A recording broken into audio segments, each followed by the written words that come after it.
Yahweh, Ba'ashem, Yahweh Shai, Ba'ashem, Kakadash. Double honors to the apostles and elders of GMS that rule well. Peace, love, and salutations to all the brothers out there pushing this word of sincerity and the truth. Shalom to the brothers and sisters and children out there keeping this word of sincerity and the truth. Okay, just wanted to go into a quick lesson. Salakia. Initially, I was going to start towards the bottom as the point of what I wanted to go into is towards the end of the chapter. But I started at verse 1, and I was like, yeah, I got to read this whole chapter. So I'm going to read the chapter, Sirach chapter 41 in the GNT. And let's get straight into it. So it says, death. The very thought of it is bitter to someone who is prosperous, living peacefully with his possessions, free of worries, and still able to enjoy his food. Death, its sentence is welcome to someone living in poverty, with failing health, very old, burdened with worries, blind, and without hope. Do not be afraid of death's decree. Remember that it came to those before you and will come to those after you. The Lord has decreed it for every living creature. Who are you to object to what the Most High wishes? In the world of the dead, no one will care whether you live 10 years, 100, or 1,000, which is all wisdom. And it's pretty self-explanatory. Now, this is the topic. This is a subheading. It says the fate of the wicked. It says the children of sinners brought up in ungodly surroundings turn out to be hateful people.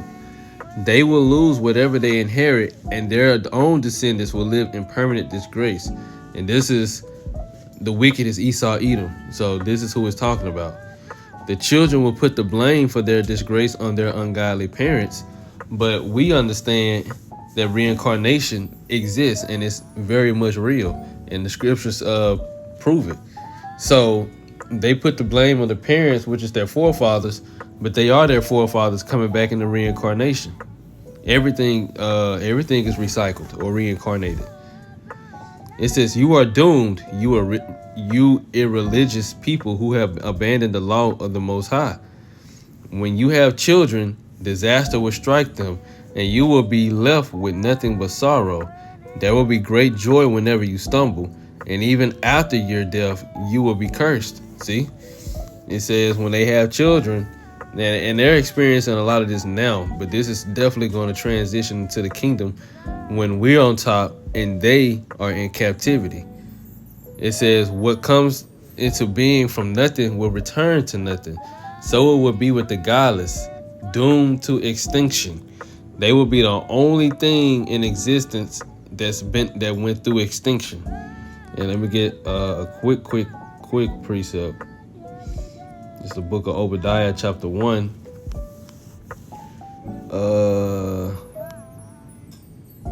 Verse 18 in the in the GNT. The people of Jacob and of Joseph will be like fire, which is the Israelites. They will destroy the people of Esau as fire burns stubble. No descendant of Esau will survive. I, the Lord, have spoken. So he said, no descendant of Esau. No man, no Edomite man, no Edomite woman, no Edomite child. And it takes a man to continue on the Edomite lineage. So he said, no descendant. And I'm going to just get one more quick precept. It's Isaiah 14 and 22. It says the Most High will destroy Babylon. The Lord Almighty says, I will attack Babylon and bring it to its ruin. Modern day Babylon is America. This is what the chapter is really going into. I will leave nothing, no children, no survivors at all. I, the Lord, have spoken. And who is Babylon or America ran by? Esau, Edom, the so-called white man. He said he will leave no children, no survivors. Right.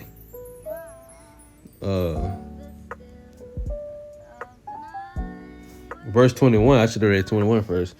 It says, let the slaughter begin. The sons of this king will die because of their ancestor sins. None of them will ever rule the earth or cover it with cities. Right, so verse 20, because you ruined your country and killed your own people, you will not be buried like other kings. None of your evil family will survive. So the Lord has shown many different examples that these people will eventually cease to exist. Now going back to Isaiah 41, what was that? Verse 10. Again, what comes into from being nothing will return to nothing. So it will be with the godless. Slovakia, doomed to extinction. A person's body amounts to nothing, but a good reputation will last forever. Protect your reputation. It will outlive you and last longer than 1,000 treasures of gold. A good life lasts only so long, but a good reputation will last forever. Now, the next subheading is a sense of decency. And this is where I wanted to get into the point. My children, do as I teach you and live at peace. Wisdom that is not expressed is like a treasure that has been hidden. Both are useless.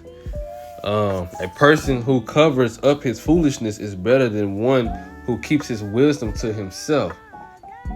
My children, listen, and I will teach you the circumstances when it is proper to be ashamed.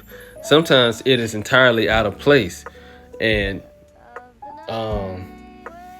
verse 17, before your parents, be ashamed of immoral behavior. So now it's going into things to actually be ashamed about, showing you that shame culture was a part of our culture. And this is not something that's in modern day society. People are not ashamed, or they don't have a sense of shame anymore. So it says immoral behavior should be ashamed before your parents. Before a ruler of an important person, be ashamed of a lie. Before a judge, be ashamed of criminal behavior. Before a public assembly, be ashamed of breaking the law. Before a friend or a partner, ashamed of dishonesty. Before your neighbors, be ashamed of theft. Be ashamed of breaking a promise, of leaning on the dinner table with your elbows, of stinginess when you are asked for something, of not returning a greeting. And I haven't even read that in the KJV, but of not returning a greeting. You know people do that all the time, and if somebody speak to you and you don't speak back, they gonna look at you. Or if you speak to somebody they don't speak back, you gonna think about it. You're like, the person ain't even speak, and then you gonna start speaking to them. That's how it go. It says of staring at a prostitute, of turning down a relative's request, of depriving someone of what is rightly his, of staring at another man's wife. This is huge, humongous in Babylon the Great. Men do not care if women have wives, and a lot of women don't even care that they're already with a man, if they're gonna do what they want to do. But as the scriptures say, these are things to be ashamed of. Playing around with his slave woman, keep away from her bed, which I read this verse in the KJV, see what it says. Of insulting your friends, of following up your gifts with criticism, of betraying secrets. These are times when it is proper for you to be ashamed, and people will respect you for it.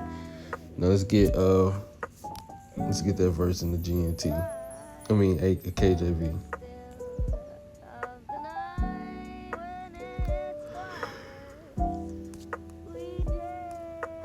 Slovakia, verse 20.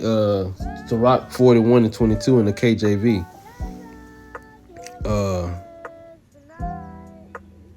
Or to be over busy with his maid. That's how I say it. And come not near her bed, or of upbraiding speeches before friends, and after thou has given, upbraid not. Right, so I just wanted to go into that, how this book, it's full of wisdom, and people are taking it for granted. I can't.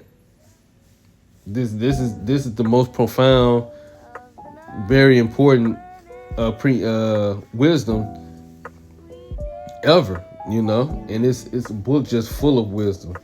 So I just wanted to go into that chapter after reading, the bottom portion I just had to do a little quick lesson on it. Lord wills edifying.